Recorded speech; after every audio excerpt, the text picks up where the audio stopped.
Good morning. How are you this morning? I'm Eric Longo. I'm the MCN Executive Director, and this morning we have a great session. If you're here to know how to preserve your digital assets, how to process your digital assets, and tech support, this is the session that you need to be in. And I'm very happy to introduce you this morning to Wendy Thomas, who's the Senior Heritage Information Analyst with the Canadian Heritage Information Network. Heathbeth Cowell, who's the Head of Collection and Program Services at the Canadian Centre for Architecture, and Wendy Scarlett, who is the Assistant Director of Information Technology Services at the J. Paul Getty Trust in Los Angeles. Remember that you can tweet about this session at hashtag MCN2013, and that the session is also recorded live, and the slides are actually being projected for our MCN YouTube channel. Thank you, Eric. Now, okay, everything's fine. Welcome, bienvenue. I'll get right into it. I have my watch here. In 2011, the Canadian Heritage Information Network undertook a survey with our members. We have about 1,600 museum members across Canada who work with us to try to understand the scope and the type of digital assets that they had in their collections or in their museums. And we have a summary of the survey and the whole toolkit at the URL shown on the slide. The key finding was that most organizations happily could identify their assets, but for the most part had not produced any policy, any plan, or any guidelines for the preservation of the digital assets. So, as a follow-up, CHIN undertook the development of a digital preservation toolkit. And the toolkit's on CHIN's Professional Exchange website. I will point again to the URL. Promotion is everything. The toolkit consists of a series of short documents that lay out all the steps to help an institution develop and implement a digital preservation activity. So they help museums understand what preservation issues exist, the risk and the potential impact associated with these issues, and how to go about addressing them. So we've tried to go from A to Z, or Z for Americans. The toolkit can be seen as sort of an insurance policy that the museum can decide, allows the museum to decide sort of on the type of premium they're willing to invest, that is the time and resources, to invest for the long-term protection of their digital assets. So the goal is actually not to create more work, it's to mitigate work in the future. So the aim of this presentation is to increase the awareness of what the key issues are in digital preservation and point you to more complete resources that we've developed. So I'm going to address questions of what is digital preservation, what does it cover, what sort of digital assets are found in museums, and why is it important to museums, what should museums know? And then I'll move on to the toolkit components. Now, considering this is the Museum Computer Network, I kind of, figured, well, everybody here will know all about digital preservation. They're on top of it. They've implemented their plan. But then I said to myself, well, then you wouldn't be here. So I'll just go ahead with the presentation. As noted by Interperry, is the international research on permanent authentic records and electronic systems from its creator guidelines, there are a number of problems inherent in digital media. You need a computer, you need the software. It's difficult to identify a complete or final version of a digital document. I'm sure you're all familiar with that. And despite the discussion, very interesting discussion a couple of days ago on open content, preservation of intellectual property rights is still a challenge. And finally, materials are all subject to viruses, technology failure, and rapid development and updates in software and hardware. So just a note on terminology. I'll be using digital resource, digital materials, digital assets, and I just mean anything in a binary or digital format. So the range of digital assets commonly found in museums. I don't think I need to go through the whole list, but certainly for the physical holdings, we generally focus on collections management records, but we really have to also consider analog materials that have been converted to digital format. And museums tend to have a large number of digital materials in various formats, serving various purposes, everything from email to collections records to digitized photos and so on, with different rights and obligations. So in some cases, these obligations include an agreement to preserve the material. But what happens if? I particularly like the check your service and support coverage. It can lead to this, or, and this is where we cue the soft music, you can develop a plan.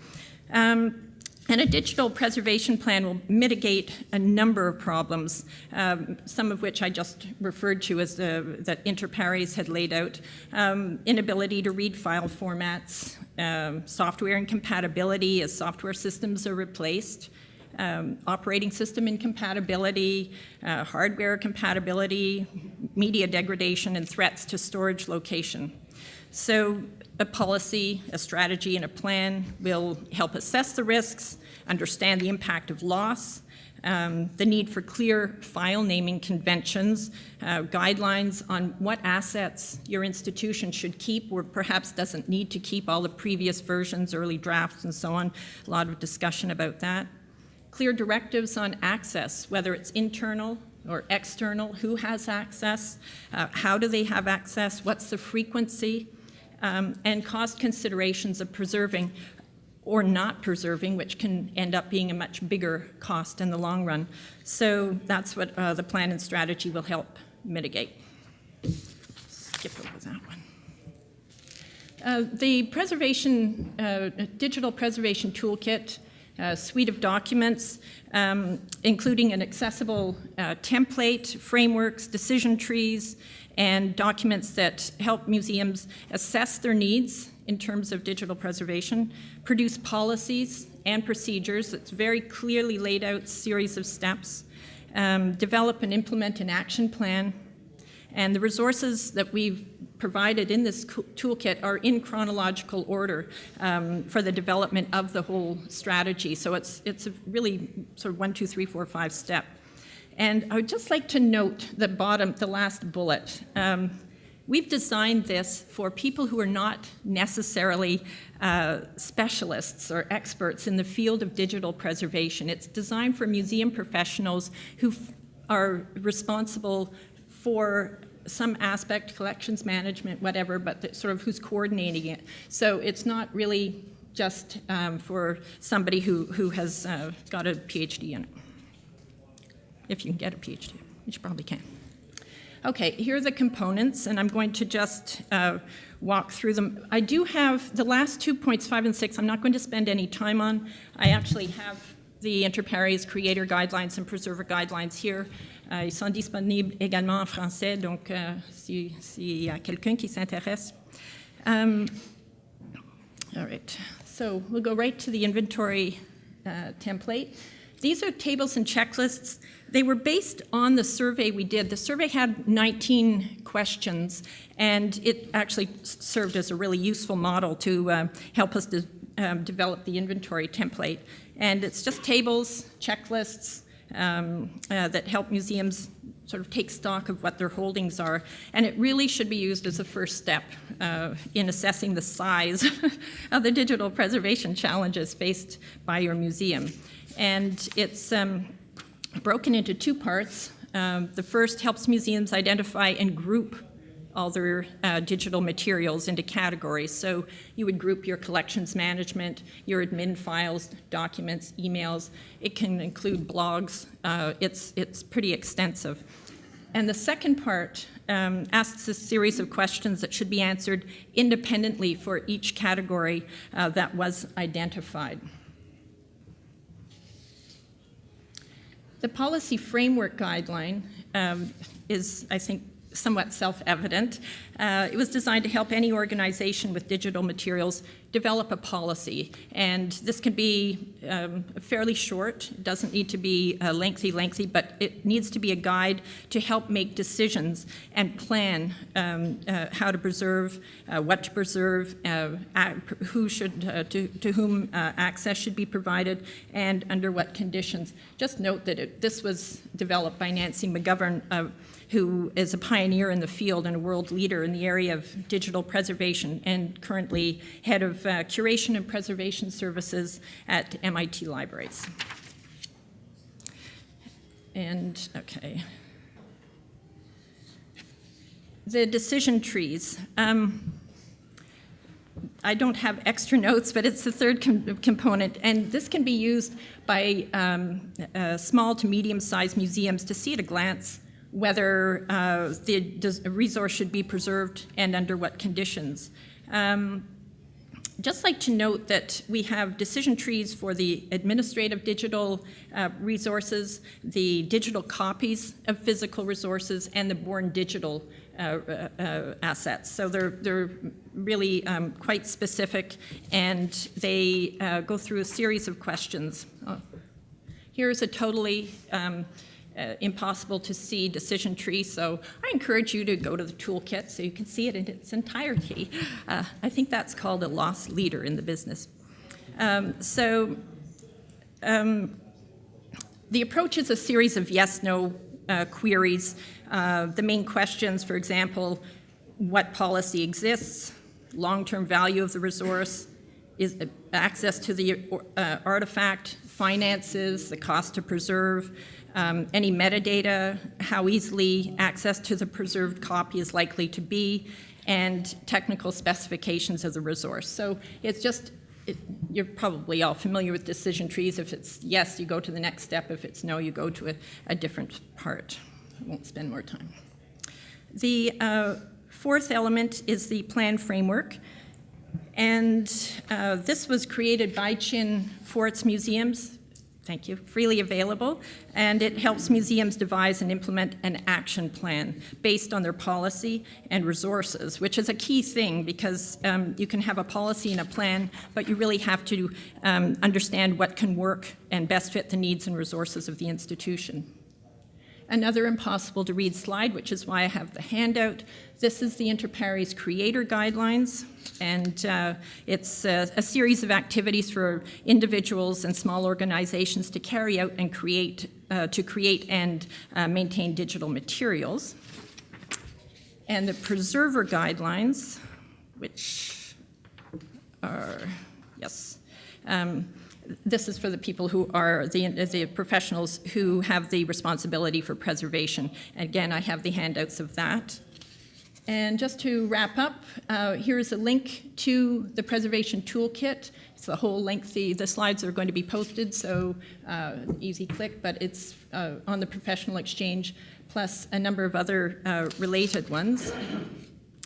And the next steps, we are interested in any Canadian museums who might be interested in testing out the toolkit, who would like to be part of a case study, which we can then share online through the Professional Exchange. So if you're there and interested, actually don't speak to me. I have the business card of my colleague Ern Beeman, who actually oversaw the survey and the development of the toolkit. I also have a bunch of other handouts. And yes, that's it. Thank you. Did I do it in time? Yeah.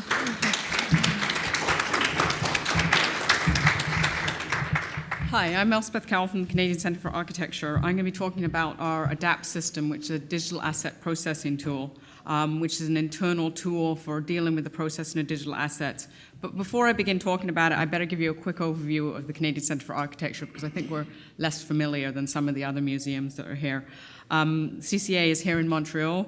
We're both a museum and a research centre, meaning that we have an extensive collection which spans from the Renaissance forward, although today our focus is really contemporary international architectural archives, including born digital.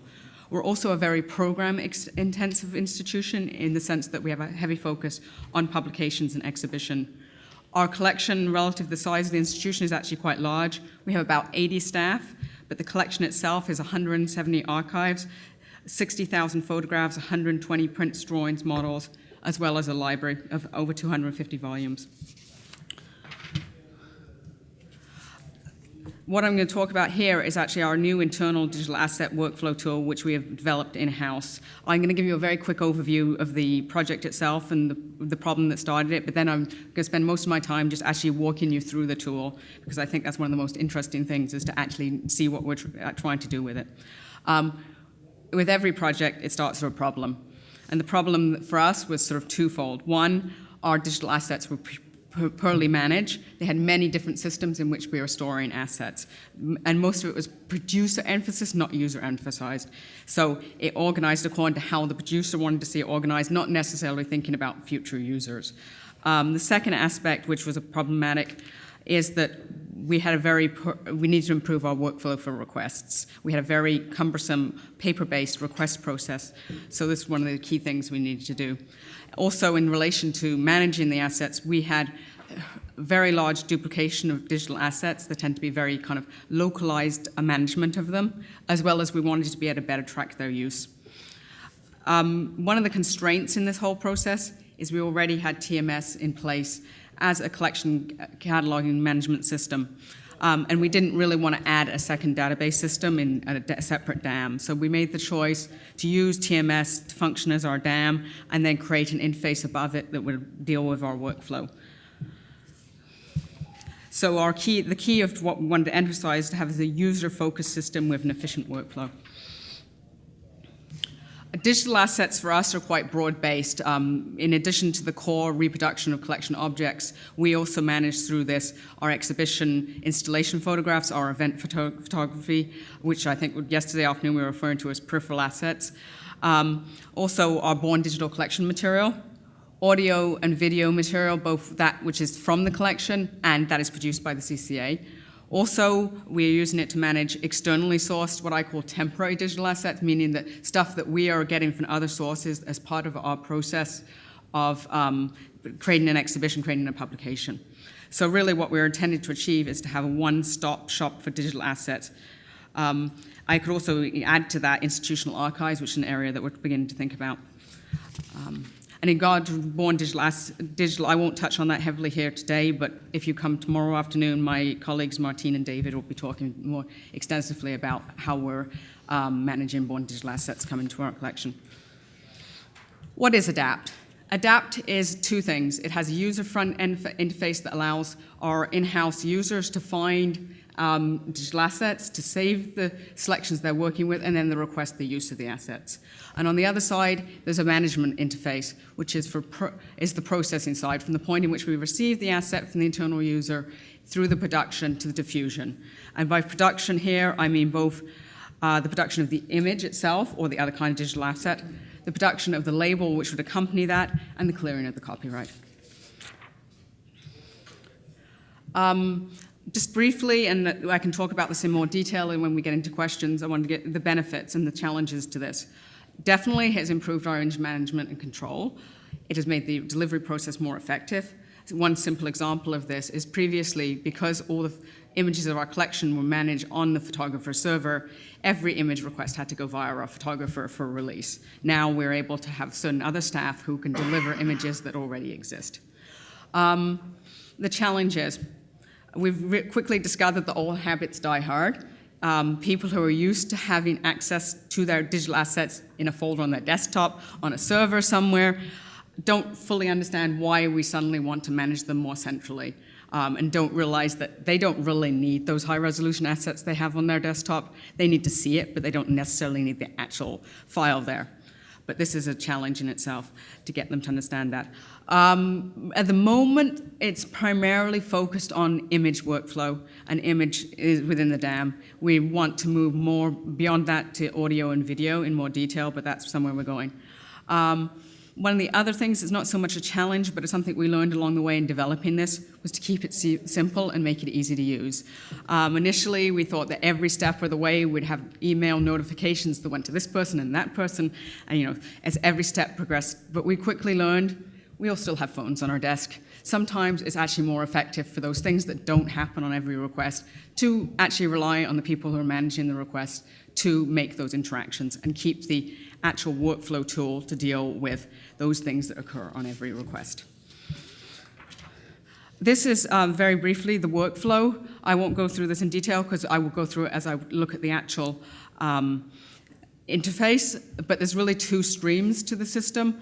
A production stream, which relates to photography that's taken in-house of events, of installations, anything in which we send our photographer out to take photographs of is in that part. It goes through a production workflow, which the requester makes a request. It is a record created in TMS to manage that event, and then it eventually is delivered through the ADAPT. The other side is the reproduction workflow, which is for collection images, existing and new. The request is made and it goes through the system and it's delivered. I will emphasize a little more in my walk through that side of it because it's the more detailed part of the process. Okay, this is going to be my rather fast tour of the ADAPT interface. It's done at a screencast, so it's a bit of a lip sync. So I hope I will stay in sequence with it. What you're seeing here is the user interface, where the user goes in and can actually do the searching for the digital assets. There's two ways of searching for assets. By keyword, here you will see a group of material by the photographer boulders, or by hierarchies on the left-hand side, which is tied to our TMS data. Once you have found the assets you want, as you will see it's already doing, it allows you to create a selection and save that selection. I will move over onto the selection interface here where I already have an existing selection. The user with that selection can work with it, share it with other people, you can comment on it, you can vote on it, and you can also download low-resolution images as well as PDFs and PowerPoint. What I will focus here, though, on is when you actually want to make a use request to receive high-resolution images for whatever project you're working on. Keeping in mind, at this point, this is an internal tool, so this will be used by our staff. When you hit the use request button, you'll go over to a use form, which is pretty straightforward. You fill out the data about what you're requested for, and this allows us to track use as well as determine what kind of image to deliver to you. You will see that I already have a list of items you're requesting here because I'm working out of my selection in the user interface. You could also do this manually by entering the object numbers or by working in TMS and creating this form from TMS directly. Once I've filled out this form, I will generate it, and I'm switching over now into the management side of the interface, which you saw I got a notification that the request had been received. I will refresh the screen here, so you'll see the new request we just submitted. There's two sides to this. One is the incoming requests on the left-hand side, and once we start working with them, they move over to the right-hand side, and that's all the requests in process. Let's go find the request that I've developed. You can see below is the list of objects or images that have been requested. We still enable you to print it if necessary. This is essentially a mirror of our old system for convenience. So I'll move this over from the planning side to the in-production side, and we'll move across to the process in which you go through and using it. There's 4 tabs here. The first is actually the tab related to the production. This is requests for events, installations, which I won't go into this more detail. Essentially, the request comes in. Once the images are available, they're uploaded into the system. Reproduction, like similarly, the photographer works with this part and will upload the images. I'll talk about it in more detail. And then labels and IP. So now we're looking at what the photographer or the person approving the images will be working with. This is the request we're just developed. And we'll look at a particular image request or image here. And you'll be able to see the images that are already available in the system. We, by default, when we have already existing assets, we upload a cropped JPEG and a high-resolution TIFF. If there's already other images in TMS, you will see them here as well. So that's in the function of which it is a DAM off TMS. It relies on the media which is tied to TMS. So it will enable you to quickly see what is available already in the system as assets. In that case, it's just a very rough image. In other cases, you will already have existing images, such as this. And then once you have new images, I will give an example. This one here, we only have a TIFF, and in fact, I may want a JPEG. So the photographer will switch across, and yet I'm a little faster than the system here. We'll go to this, and this enables, they'll upload the image. You add the location of the image in the file system and import it into the system. This will then upload into TMS and make it available to send out through Adapt. So here we'll insert it, and in a moment we'll go back to the other, and we'll be able to see what has the image which we've now added to the system and can prove for use. So once we've gone, that's the image delivery part. The second part of delivery is actually the labels, which pulls the data out of the TMS database, what is available in the system. You can review and edit it to the format in which you want the label for a specific project, and it's delivered to the user as on a PDF with the image. You can insert it into TMS so that if you wish to use that same label again in the future, you can, and then you release it, and it is approved. You will see as we go through, you can see the request I'm working on, what has been done by the green squares, reproduction and label. This is the copyright, again, pulling the data out of TMS, and you can be verified and updated within this system. And then my copyright officer, once he's actually done the clearing, if it's necessary, will then approve that. And then once the entire request is done, it will automatically diffuse, or you have the option to diffuse it as you go if one part of the request is needed more quickly. You'll see at the moment you'll bring up the requester is notified. We also have integrated so you can bring up a complete list of all the requests that have been done in the past, and we're developing the ability to do statistics within it. So that is my very quick tour of Adapt and its functionality. Thank you.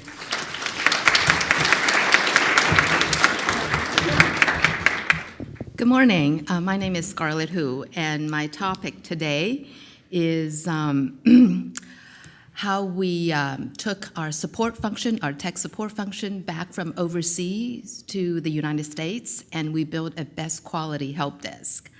So, is this the, okay, let me see. We're a little out of sequence. Oh, okay, all right. No, I'm okay. Yeah. So this was the topic, the title slide, and the case was after 15 years of outsourcing, the IT department at the Getty took the technical support function back in-house. So, and not only do we do that, we increase our performance level, our user satisfaction, and we save a bunch of money. So, a little word about the Getty. It's a cultural and philanthropic institution dedicated to critical thinking, presentation, conservation, and interpretation of the artistic legacy of the world. The Getty is about 1,500 employees. We have several large institutions, the Getty Museum being the largest one, the Getty Research Institute, the Conservation Institute, and then we have a foundation. We're based in Los Angeles, California, about close to 2 million visitors a year. So we're fairly large compared to some of the smaller institutions. We have about 1,000 knowledge workers. These are people that use computers every day. These are some of the user groups I have. And I can tell you one common thing about them is they're all very, very demanding. I went to that open access session yesterday, and several people mentioned Ken Hama. Ken, during his Getty years, was one of my most demanding users. The day his hard drive crashed, it was permanently etched in my memory. They all want to do a lot of things with their computers and technology, and my tech support department has to support them. So this is just a little org chart of my department. The tech support is about 10 people, And the desktop technology is about 20 people. The entire IT department under our IT director is about 70 people. So that gives you an idea. In the help desk, we have agents that answer the phone, the technicians that go out and repair your computers, and we have a coordinator and scheduler that make sure people follow their tasks and tickets. So a little bit about our history. 1997 was when the Getty Center opened. For those of you that know, the Getty Center was a huge, building, big pad. And the Getty went from a small mom and pop museum to this international presence. So the IT department had no way to cope with that, growing demand. We use outsourcing as an enabler because we couldn't do it ourselves. We hire large outsourcers to come and help us. And we outsourced for about 5 years to the first outsourcer. This was Wang back in the olden days. And we established the support function. We used the outsourcers to help us map out, what we needed to do. We were taken to laundry. A few years later, I found that we were paying like, twice the market. We were paying the outsourcers every hour of their labor to meet the service level, and then we're paying bonuses because they met the service levels. So it's good learning for us. From 2003 to 2012, we changed to a cheaper outsourcer. We cut costs. We tuned up our SLAs. Again, we learned. And then the Getty has some, cost-cutting years. And in order to cut cost, we moved the help desk to India. And that's the global trend that I want to talk about today. It's, outsourcing, moving your help desk, moving your tech development, support functions to, other parts of the world where the wages are much lower. Our case study is basically that we didn't believe in that, and that we believe that America can, and how we did that. So we were questioning, after our many years of outsourcing and our move of help desk to India, and we saved a lot of money. We were asking ourselves, the best practice and the industry trend, do they really make sense to us? And they seem to be working, so why should we change? So then we looked into the details. These are some of the things people say about outsourcing. Outsourcing allows you to focus on your core competency. You're a museum, you're not a tech support organization, so why do you want to do tech support yourselves? And I said, no, because you have to look at how much money and how much resource you spend. If you spend $2 million outsourcing and you can only spend $1 million doing it yourself, why do you want to do it with a $2 million approach? Because you could hire good people to do tech support. You don't have to have curators and whatnot, spend their resources in the tech support area. Outsourcing saves money. That's another thing that we challenged. We could not change the fact that technical talents in India cost a fraction of technical talents in Los Angeles. But I asked myself, is that the only thing to the game? And we didn't believe so. And I'll tell you how we countered that. So these are the things we ask ourselves. Another thing, we subscribe to this industry advisory service called Gartner. I don't know if you use them. And Gartner is a big proponent of outsourcing. Global outsourcing, that's the way the world is going. So, and one thing we keep hearing is outsourcers really know what they're doing because they specialize. And that's, again, something we questioned. The outsourcers do provide good SLA, which is service level agreement performance, but we audited them, and we found, in every audit, we found issues and problems, integrity issues, record keeping issues. And I found my department spending arduous effort just managing and monitoring and auditing the outsourcers. And I said, I could have spent all those resources on, tech support and make my users happier, perhaps.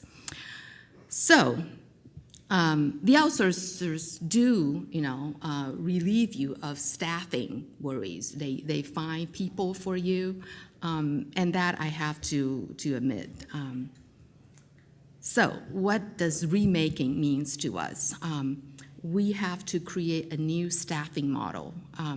We have to recruit local talent, and we have to, and this was my premises, because my local LA resources are multiple times more expensive than the Indian resources, I have to make them multiply more productive than the overseas resources.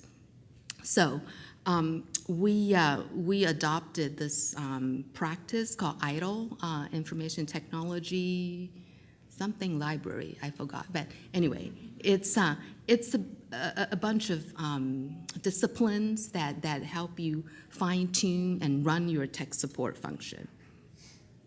Staffing. I did a workload analysis, and I asked ourselves, do we really need 27, or can we adjust our service hours to save human resources? I started out by doing a contractor-only model. I keep the contractors for 6 months, and if they're good, I hire them as employees. This way, I avoid the employee issues. In our institution, our HR department is very, very nervous about letting anyone go. So if you want to fire someone, you fight a big battle. So this was my counter. I hire them as contractors, and it's not that hard to let contractors go. The contractors work out, and then I hire them as permanent employees. We really invest in systems. We did an RFP for best IT service management tools. We did process review, we did design, we built an incident management system. Incident management is how you track your tickets and how they are being serviced and fulfilled by the technicians. We built a knowledge base. This is the thing that we did that I felt counter that productivity issue. Imagine your senior level IT people or your whatever specialist. If you could harvest that knowledge and make the junior people deliver the solution like their senior people would, then you could increase your junior people's productivity. So we built a knowledge base. And after about a year, we have close to 900 articles in our knowledge base. There's a specific format that your knowledge base needs to be, so that the junior people who don't know, that deep of a level of technology could deliver the solution.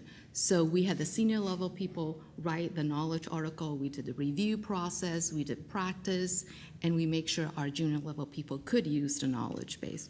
And we have a lot of other technologies, which is not very important. So we terminated the outsourcing contract. We did the contractor hiring.